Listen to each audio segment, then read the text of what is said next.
Now let's talk about something close to home.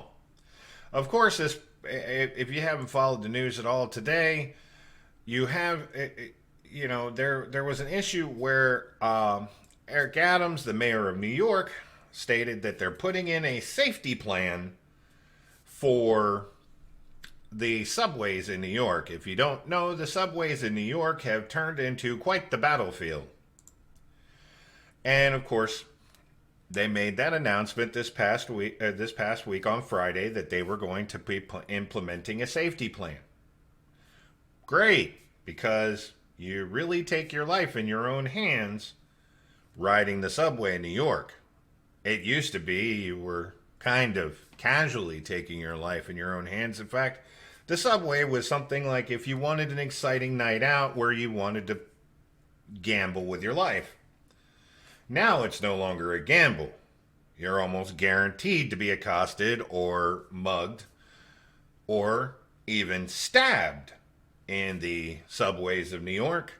And in fact, the subway of New York has turned into a great training ground to find out if you could survive getting stabbed.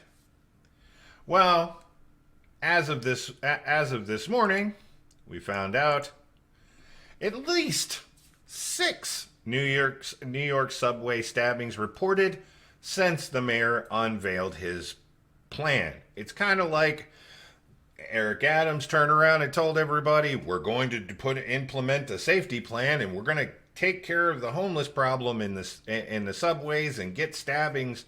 We're going to eliminate stabbings, and the homeless people took that as a challenge. Kind of like, oh, you're going to stop stabbings in the subway, huh? Hold my urine. And of course, it got so bad at one point that, where is it? New York. I've already covered that. Dave, can we go ahead and move that one? Thank you. At least 6 New York subway stabbings reported since the mayor unveiled his plan on Friday.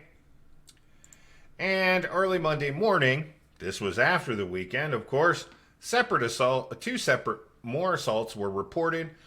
One, when a man allegedly swung a hatchet at another, when a man struck a female in the face with a metal pipe. I didn't state that correctly. One man allegedly swung a hatchet at a man, and another assault happened when a man struck a female in the face with a metal pipe.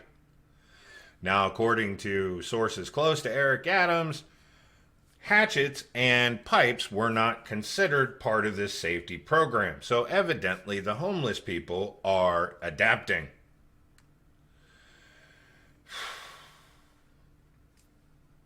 And here's the problem, and where this spawns from. Because people, of course, are going to want to know, well, why is the uptick? Well, because you have a district attorney in New York that wasn't prosecuting anybody worth a shit. Period. So a guy stabbed a woman to death in the subway last week, and was only in jail for approximately 5.5 hours. And because his bail was so low, he was able to get back out.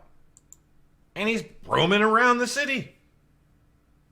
The guy literally killed someone, and he's out roaming around. Because you have a district attorney's office that is doing these low bail or cashless bail arrest, and these guys are just getting right back out. And I'm going to tell you 10-1, this guy who stabbed and killed this Asian woman in the subway will not appear for his court hearing later on, whenever it is, because we don't even know when it's going to be scheduled. So that's why why the New York subway is turned into the gauntlet of traveling in New York. And the bad part about it is New York City has the highest tourist numbers of any city in the United States of America. People come here from overseas, go to New York. Everybody wants to go to Times Square, see the big lights and the screens and everything else, and take pictures. And so, and then I guess if you're on one of those adventure vacations, you could then go down into the subway and try your luck. It's unfortunate because I've been to New York. I've been to New York City many, many times. Okay. The worst experience I had was one time I took the subway and a guy got up and took a piss in the corner while I was on the subway. I saw fights break out while I was in the subway, but I mean, I was told that I'd stop, I'd look at it, and a New Yorker actually looked at me and says, "Oh, this is nothing to be over in 5 seconds. There won't even be any blood," and he walked off. And it's like, oh, this is like the undercard for the main event. They're going to try, but they're not really going to be that great of a fight. So, folks, if you're going to go to New York, first of all, don't take the subway. Just don't. Okay? They're not going to get a handle on this. They're really not. And that's the bad part. They're going to sit there and tell you they're doing all these things, but they're not really going to take care of nothing. They always say this, and they never do. We're going to be tough on crime.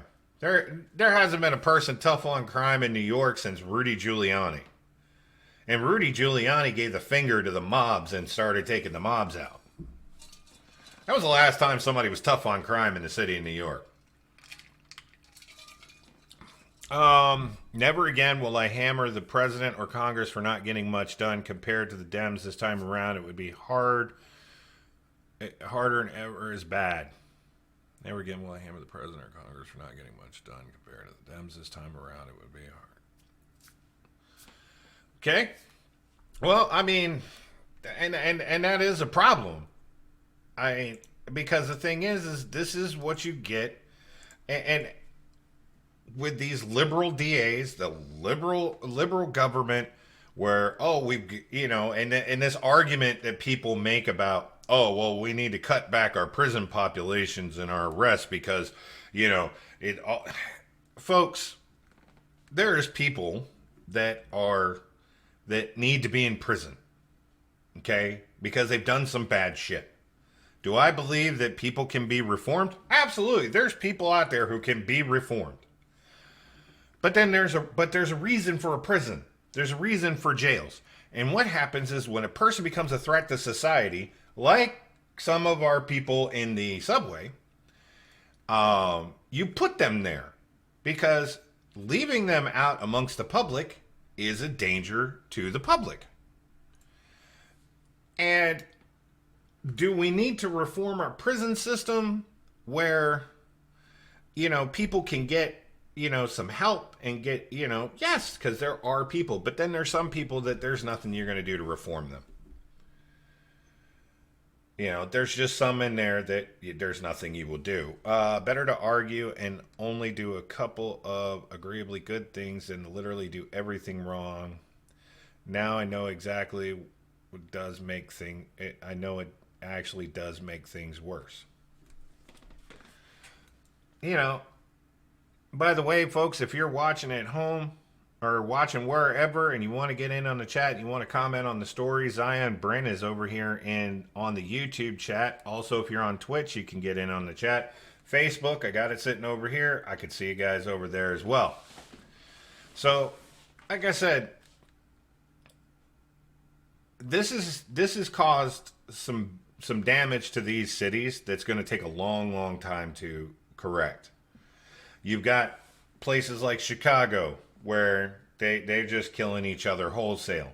Los Angeles, where you've got a person who raped a girl in a Denny's bathroom and and I'm going to say this, regardless of what anybody thinks, decided that he was transgender at the time of arrest because all of Hannah's social media accounts prior to that arrest identified as male all the way up until the moment of arrest, and then became a transgender female. and then ends up getting tried as a juvenile, not an adult, who brutally raped a 10-year-old girl in a Denny's bathroom. And because of the liberal district attorney's office, the judge now has to make a plea deal agreement, or has to allow a plea deal agreement where this person is going to get 2 years total in a juvenile detention facility. Then they're going to be on probation, and this person is going to a juvenile detention facility at the age of 26. Or 24, sorry. Tell me that these are not asinine. Tell me, please, somebody tell me that you agree with me that this is absolutely asinine. And if you disagree with me, please say so. Put it in the chat if you disagree with me. That's nuts. Up in Seattle, because they're really not doing anything up there, you had a woman who was with her family driving through Seattle, got shot and killed, and one of her children got hurt, her husband got hurt, and they're not seriously trying to find out who did this. And the problem is, it's not like they would do anything with them anyway. Tell me that that you don't feel that this is wrong. If you disagree with me, please say so in the chat. I would like to hear from somebody who's on the other side of this argument. These are asinine. I have a law degree. The law exists for a reason. And if we're not going to enforce the law, and we're not going to uphold the law, then why have laws anyway? Why? At that point, let's just turn it into the Wild West. Hope you survive. And then, like I said, it's these reasons why these things are happening. Okay? This is why these things happen. We're starting to see this problem in Austin, Texas. We're starting to, so Texas is not immune from this. Places around the country, when you look at these problems, take a look at the leadership. They all have something in common. They all do. And what do you do at this point? Do you just defend yourself at this point? Carry around a gun? And if crap happens to you, you do what you need to do? That's up to you. But this crap is getting way, way, way out of hand. Like I said, if you disagree with me, please feel free to do so in the chat. If you agree with me, feel free to say so in the chat. All right, so, ladies and gentlemen, if you like that and you want to see much more of that, then what you need to do is you need to click subscribe.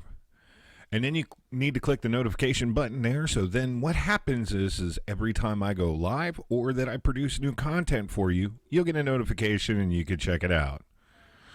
If you're on another platform like Facebook or Twitch, click follow and then make sure you allow notifications. So once again, if I produce anything new, you'll get that notification and you can check it out immediately. So from all of us here at The Rich Wilson Show, I want to thank you, and I look forward to seeing you in the future.